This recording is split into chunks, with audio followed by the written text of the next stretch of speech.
Hi everybody. Welcome to this short video looking at writing assessment reports. And what we're going to cover is basically what is an assessment report, what's its purpose, looking at the key components and some of the things to avoid when writing them. So what is an assessment report? Now it has many forms and purposes, I guess. And what we're really looking at here is a review of the past information and the assessment of the present situation to try to develop some clear framework for planning for the future and trying to work out what's going on in terms of the best way to manage an individual or a situation in terms of the environment and what aspects of support can be most valuable,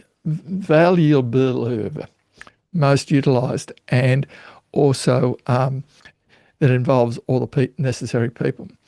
So the format I'm going to talk about is not a technical document. It's not something that a psychologist or necessarily a social worker would do in terms of providing a comprehensive professional statement that ticks all the boxes.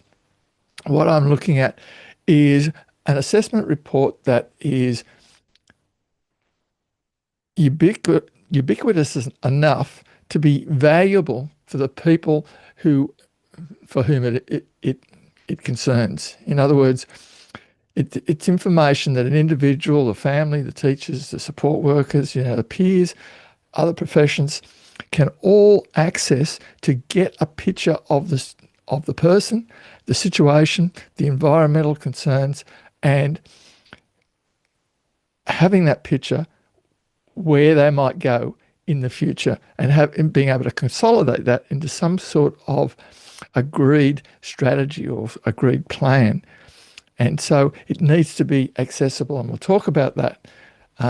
So if this is not a report for funding, it's not a report for a full assessment. They may be required on top of this. This is a report that, as I say, is more useful across a number of different uses. So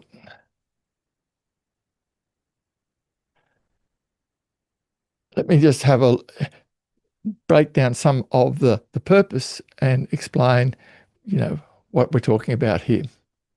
So it's really about bringing the group of people that are involved in a situation together to focus on their understanding of what the perspectives of the individual that we're basing this report on, which gives us an idea of how to plan for self-determination, to give them that self-determination, and what's the best way that's going to work for them, and also for those around them, which is their environment, and not just the people, but the things around them, but involving all that. So there's a total context that we are looking at. The other thing is it provides a key part of the communication process that everyone that's involved with a person needs to be part of. And so that's really important. And it also gives us a very sort of good framework that can be built into an additional intervention plan or an IEP. So it provides us with what the next step is if we need to do that, or just as a planning step for the next part of the process. And that process is also, in developing the assessment report, also requires the level of collaboration and consultation with the key people. And that gives us both a picture of what's happening, but also an opportunity of bringing people together in terms of making changes for the future or putting plans in place. So what does it look like? What's in it? I'm going to keep this pretty simple, and it can change around. You might modify it slightly for your own uses. So it's really up to you how you utilize this. But I'm just putting what are some of the key things. So look, very basically, this is what you would see.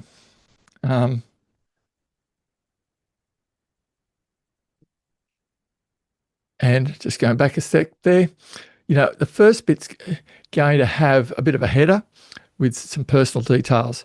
Well, not so much personal details, it's just details of who's involved. So it'll be the individual's name, their age, their gender, could have a class or a year if they're a school children, could have a workplace if it was a workplace generated assessment. Just that information that sort of gives some background that might be necessary in getting a picture for the person. It doesn't have to be everything about that person, just enough to give us an idea of a context for what we're doing. So it gives a date, which is important, and who's it completed by. And also some referral information. What's the purpose of the referral? If there's an organisation referring, just any background that sort of, again, paints a picture for who's writing this report and why. Now, the first thing that comes up is some background information, and this is where you really want to focus on strengths, what difficulties might be being faced. About the communication and the environments that are being experienced. Just the context generally. What's going on in terms of that communication, environmental concerns, description of any behaviours and skills, but they need to be in terms of what's observable, not saying, they're being disruptive or they're, being aggressive, but just in terms of examples or details of things that are being seen to demonstrate what the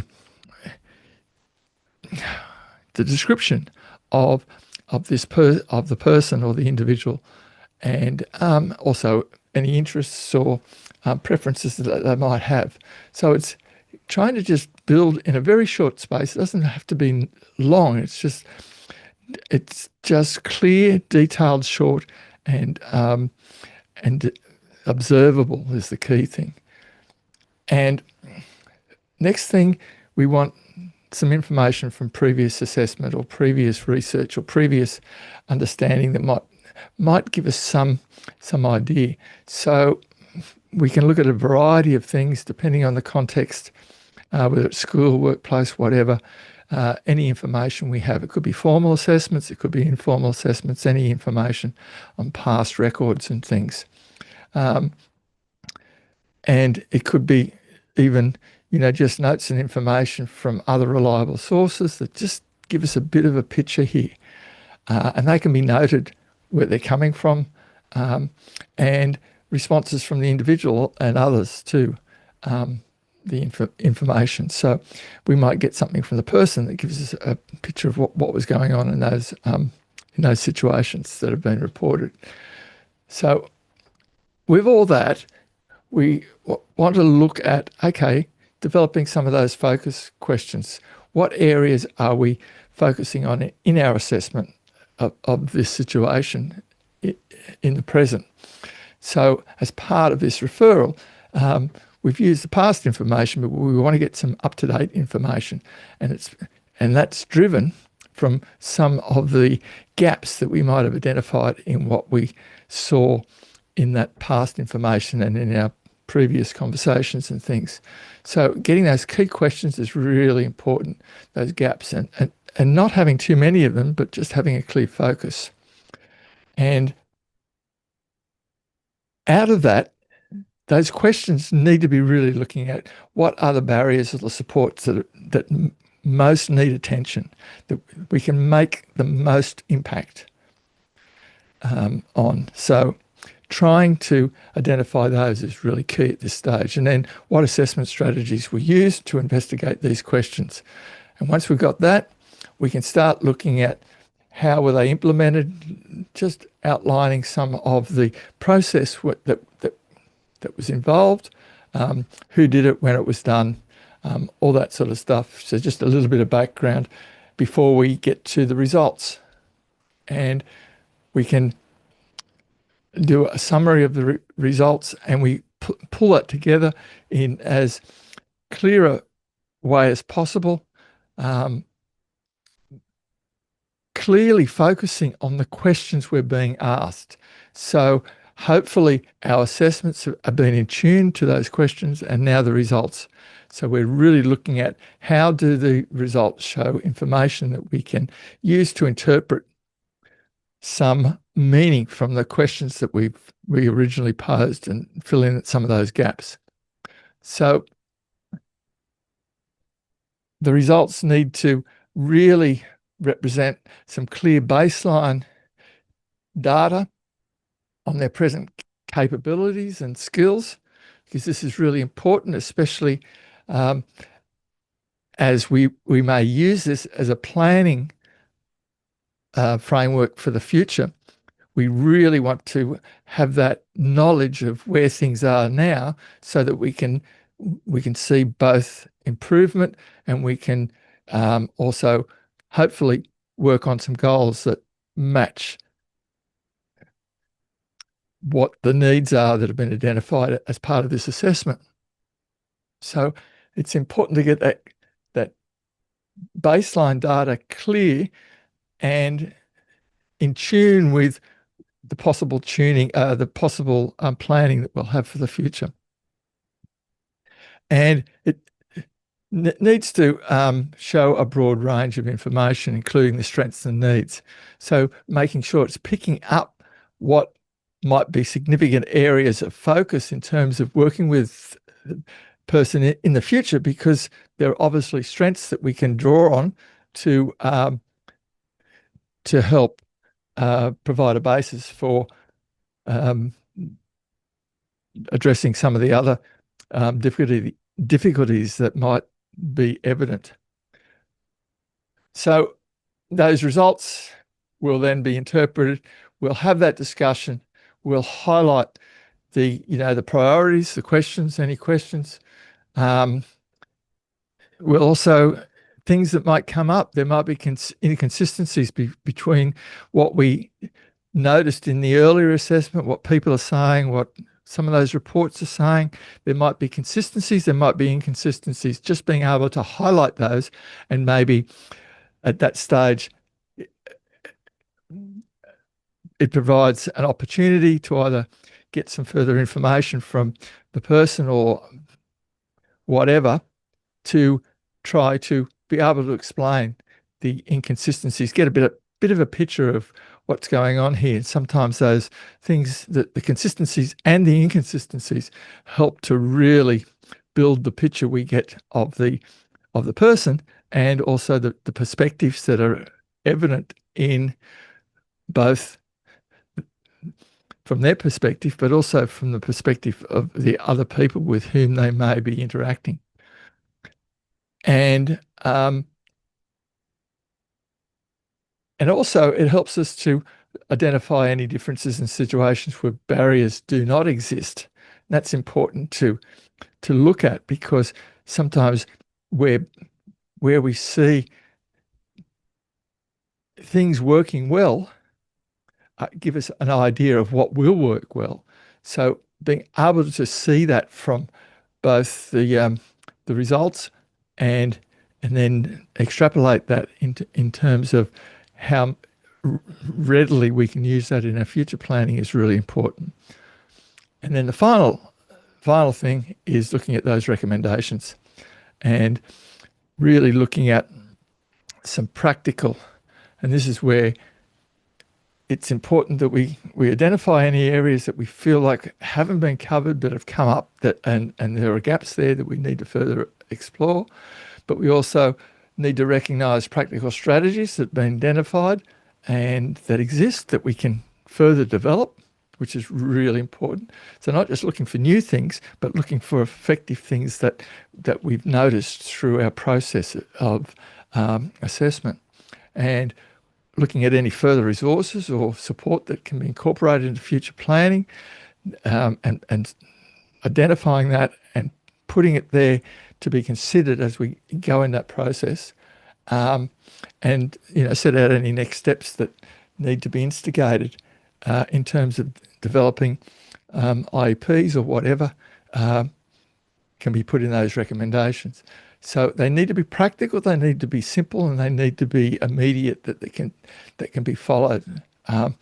So those recommendations are important, that they're not overgeneralized. And that brings us to this idea of what are the key considerations in putting these plans together. Well, I will put, this is, I suppose, a bit of my take on this. I think you need those clear headings, you need sections, short sentences, no jargon, and the language is really important, because there's going to be a diverse population of readers that in age, in abilities, in backgrounds, and so having that simplicity but clarity. And this doesn't mean that it's unprofessional or that it's diminished in any way. It's that the power is not in the language, the power is in the content of what is being said. And so we can say that in a way that is easily translatable across a range of readers. And we need to and that's a skill in itself that needs to be mastered. And of course, that neo-affirming language is important throughout, trying to keep that consistent. The other thing, detail in the observations and specific examples. It's very easy to think in terms of generalizations, and we'll talk about that as something to avoid, but making sure we describe so people can see what we're talking about. They don't need to interpret what we're talking about in terms of trying to make sense of it themselves or use their own context to paint a picture of it. So as clear and specific as possible. And that's why examples are always good. That clear structure. So if you follow those headings, you'll get that clear structure. And it's really important to have that practical application. So clear barriers are identified, realistic strategies identified. And when we do those strategies, we've got in mind that how we are going to measure the outcomes. If we put them in place, how do we determine if they're successful or not? So they need to be designed with that in mind. And that's important at any stage where we're talking about strategies, where we're talking about barriers, where we're trying to identify things, that we're thinking of the whole process, not just one report or whatever. How we're going to use this and how we can use this information consistently throughout the process. And we don't need to be constantly going back and getting new information from other sources all the time, because there wasn't enough in the report. So finally, what to avoid?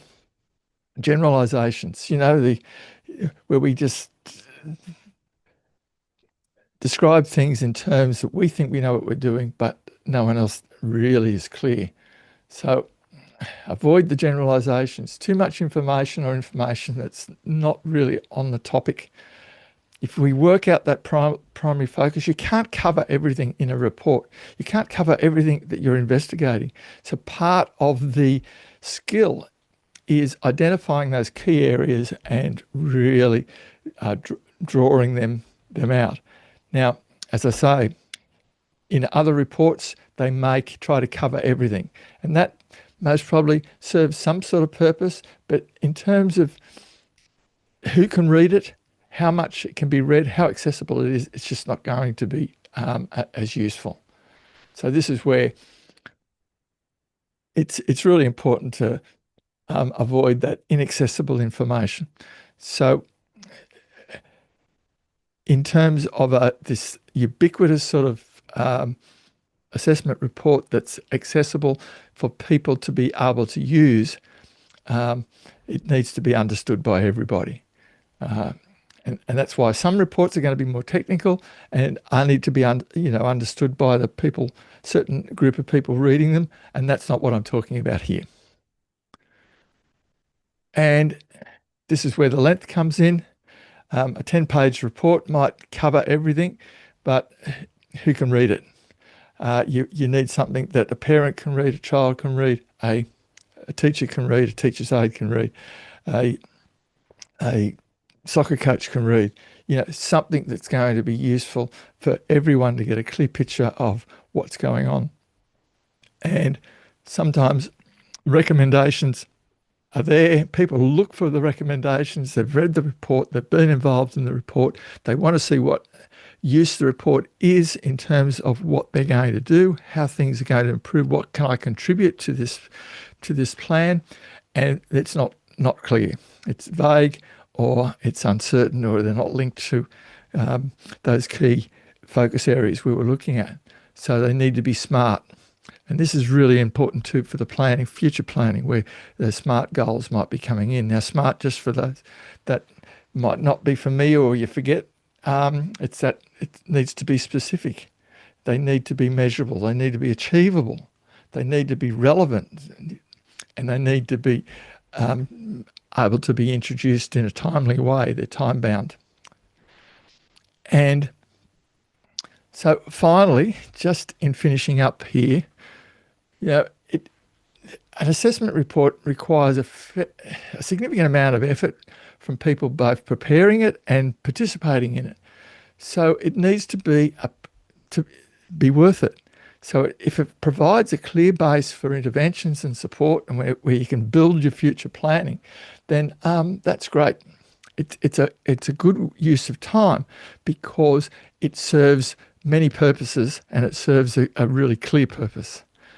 And so the other thing, that in the process of putting together the report, it begins that process of collaboration, of consultation, of drawing people together and building a common focus, which is really important in terms of developing those goals and that direction for any intervention or any further support to follow.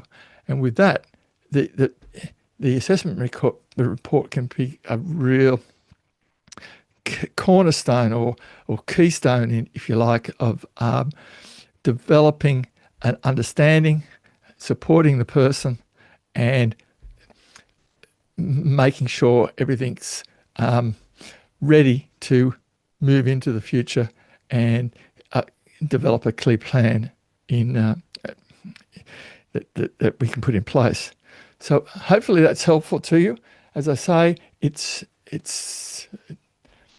there are other sorts of plans that assessment reports that you need to maybe look at. So this is not the be all and end all of them, but it's just one format and style that I think is really useful across a whole range of things, and well within the capability of